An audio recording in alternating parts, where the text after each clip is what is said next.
Hyundai has built some brilliant engines. They have also built some that triggered federal investigations, handed owners 5-figure repair bills, and sparked one of the largest class action lawsuits in automotive history. I've been working on Korean cars for 18 years. 7 engines, 3 to avoid, 4 worth every penny. Let's get into it. Worst number 3, Theta II 2.0T/2.4 GDI, 2011 to 2017. To understand why the Theta II is on this list, you need to understand one manufacturing defect Hyundai knew about and chose not to disclose for years. That is the finding of a federal investigation that ended in over $900 million in fines and settlements. The Theta II engines, both the 2.0 turbocharged and 2.4 naturally aspirated GDI, were built at plants in Alabama and Georgia between 2011 and 2017. A machining defect left metal debris inside engine components. Those particles circulated through the oil system and starved the connecting rod bearings of lubrication. Starved bearings spin dry. When a rod bearing fails catastrophically, the rod punches through the block. That is not a repair. That is a replacement. I had a customer with a 2014 Sonata 2.4 GDI, 62,000 miles. Oil changed every 5,000 miles. The engine seized on the motorway without a single warning. Rebuild quote came back at over $5,000 on a car worth $8,000. She did not fix it. Before buying any pre-2018 Hyundai 4-cylinder, pull the VIN through the NHTSA recall database. Confirm the recall is completed and get the paperwork. If the engine already shows a knock, a tick on deceleration, or unusual oil consumption, walk away. There's no inexpensive fix once the bearing has started to go. The next one on the worst list was not recalled because the failure was not a manufacturing defect. It was a design decision. And in some ways, that is worse. Worst number 2, Gamma 1.4T 2017 to 2020. The Gamma 1.4T went into the Elantra GT in Tucson between 2017 and 2020. Efficient, modern, practical. On paper, it made sense. In practice, it produced repair bills that no owner of a small commuter car should ever see. The core problem is turbocharger bearing wear at low mileage, not 200,000 miles on a neglected engine. Between 60 and 90,000 miles in trucks with regular oil changes. The 1.4T runs hot, the turbo sits in a heat-concentrated position, and the bearing cartridge degrades faster than it should for this displacement. First sign is a faint whine under boost that most owners mistake for road noise, then hesitation, then oil consumption, then blue smoke. Turbo replacement at an independent shop runs $1,400 to $2,000 on a car that's stickered at $22,000. That is a painful ratio. The second problem is oil sludge. The Gamma 1.4T has tight tolerances that do not tolerate extended change intervals. Hyundai listed the interval at 7,500 miles. For a turbocharged engine running this hot, that is too long. Oil breaks down under turbo heat before the next service point and sludges in the passages. The damage is quiet and progressive. My rule on the Gamma 1.4T, oil every 4,000 miles with full synthetic regardless of what the manual says. If the car is over 70,000 miles and you cannot verify the service history, get a boost pressure test before you buy or walk away. The worst engine on this list is not the one with a federal investigation behind it. It is one most buyers still actively seek out. That is exactly why it has hurt so many people. Worst number 1 new 2.0 GDI 2013 to 2019. The new 2.0 GDI went into Elantras and Velosters from 2013 through 2019. Simple naturally aspirated 4-cylinder, no turbo, no complexity. It should have been bulletproof. It is not. The problem is direct injection carbon buildup, the same issue that hit early Ford EcoBoost, but faster. The new uses direct injection only with no port injection to wash the intake valves. Oil vapor from the PCV system bakes onto the hot-dry valves and hardens. I have seen new engines at 40,000 miles showing carbon accumulation I would expect on a European GDI at 100,000. The geometry and PCV routing on this engine accelerates the buildup faster than almost any other GDI unit I've worked on. Symptoms are gradual and easy to ignore. Rough idle, slight hesitation at low throttle, occasional misfires that clear themselves. The car keeps running. It just runs worse every month. Eventually, the engine management pulls ignition timing to protect itself, and the owner brings it in wondering why the car feels so flat. A walnut blasting service runs $400 to $700 at an independent shop. The infuriating part is the frequency. It needs doing every 30 to 40,000 miles for the life of the car, not once, repeatedly. That is a recurring hidden maintenance cost Hyundai never disclosed and still does not list in the owner's manual. If you already own one, budget for it. If you're shopping, factor it in from day one. 3 down.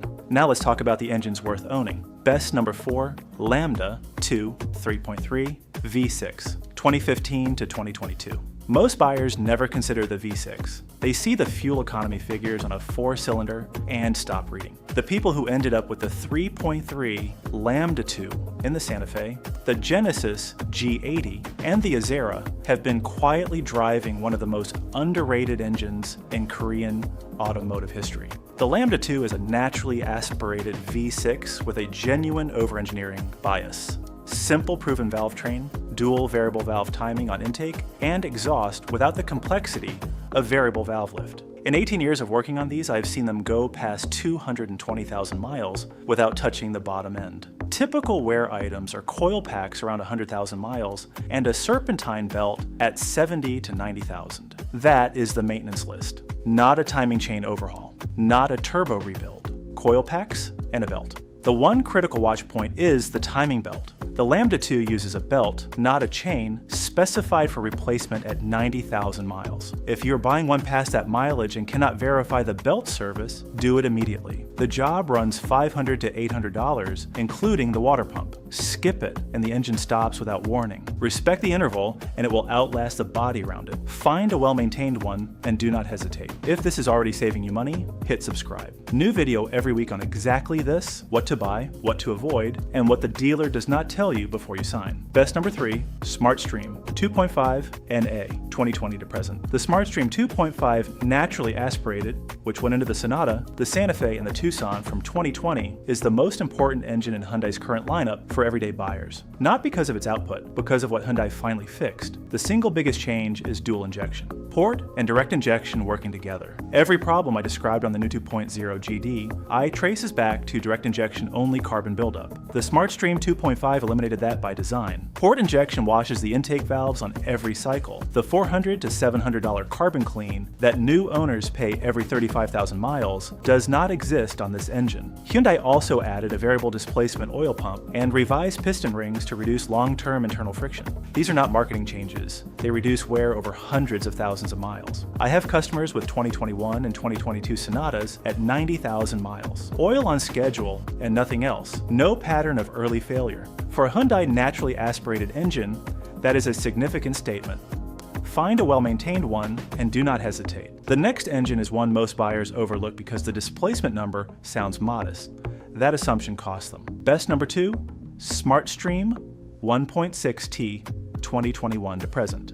A 1.6-liter turbo in a family SUV does not sound like a reliability answer. That is the bias talking. The SmartStream 1.6T, fitted to the Tucson and the Elantra N-Line from 2021, is the corrected version of every turbocharged 4-cylinder problem Hyundai has had for the previous decade. Start with what changed from the Gamma 1.4T. The turbo sits in a revised position with improved heat shielding and an updated bearing cartridge. The oil circuit feeding the turbo was redesigned to maintain pressure at hot idle, the 30 seconds after a hard run when you shut the engine down and the turbo is still heat-soaked. That is when turbo bearings die on engines that are not properly engineered for it. Hyundai fixed this. They also reduced the official oil change interval to 6,000 miles for SmartStream turbo models, down from the 7,500 that caused sludge problems on the Gamma. That reduction is Hyundai acknowledging in print that it matters. The SmartStream 1.6T also carries dual injection, so there is no carbon problem. In my shop, I have replaced 4 Gamma 1.4T turbos in 2 years. 0 SmartStream 1.6T turbos. That contrast is not subtle. My standing rule on any turbo engine, give it 2 minutes at idle after a hard run before shutdown. That 2 minutes protects the bearing cartridge for the long term. Do that, stay on the oil schedule, and this engine delivers everything the Gamma promised and never gave. The best Hyundai engine ever built is not a V6, it is not a modest Turbo 4. It is something built for performance that turned out to be genuinely built to last. Best number 1 SmartStream 2.5T 2021 to present. If someone asked me for the single best engine Hyundai has ever put in a production car, this is it. The SmartStream 2.5T, fitted to the Sonata N-Line and the Santa Fe N-Line, is a different class of engine from anything else in Hyundai's history. Not incrementally better, categorically better. 290 horsepower and 311 pound-feet of torque from a 2.5-liter four-cylinder. Those numbers matter not just because they are impressive, but because of what is underneath them. Forged steel crankshaft, forged connecting rods, sodium-filled exhaust valves to manage heat at sustained high output. These are not economy car internals. These are components you expect in an engine designed to be pushed hard for a long time. The thermal management is the most sophisticated Hyundai has ever produced. The exhaust manifold is cast directly into the cylinder head and water-cooled, eliminating the temperature spike between the combustion chamber and the turbine housing that degrades turbo bearings on conventional setups. Less heat spike, less thermal fatigue, longer component life. Dual injection means no carbon. A timing chain, not belt, means no 90,000 mile belt interval to track. I have customers with 2021 Sonata N-Lines past 100,000 miles. 0 turbo failures. 0 timing chain complaints. One owner came in at 108,000 miles for his first non-oil change visit. Spark plugs and brake fluid. That was the entire invoice. On a 290 horsepower turbocharged engine, find a well-maintained SmartStream 2.5T and do not hesitate. This is the best decision the used Hyundai market currently offers. 7 engines. 3 that have cost Hyundai owners more than they bargained for. 4 that have earned genuine loyalty. The badge is the same across all of them. The engineering underneath is not. The year and the generation matter more than the model. A 2015 Elantra with the new GDI is a completely different ownership experience from a 2021 Elantra with the SmartStream. Same car, different story. If you are shopping, pull the VIN through the NHTSA database on any pre-2018 Hyundai 4-cylinder. Listen on the cold start. Ask for oil change records on any turbocharged engine. Ask if the Theta II recall is completed and get the paperwork. A pre-purchase inspection from a mechanic who knows Korean cars cost $100 to $150 and tells you more in 1 hour than a week of test drives. If this video helped you make a smarter decision, hit subscribe. New video every week. I will see you in the next one.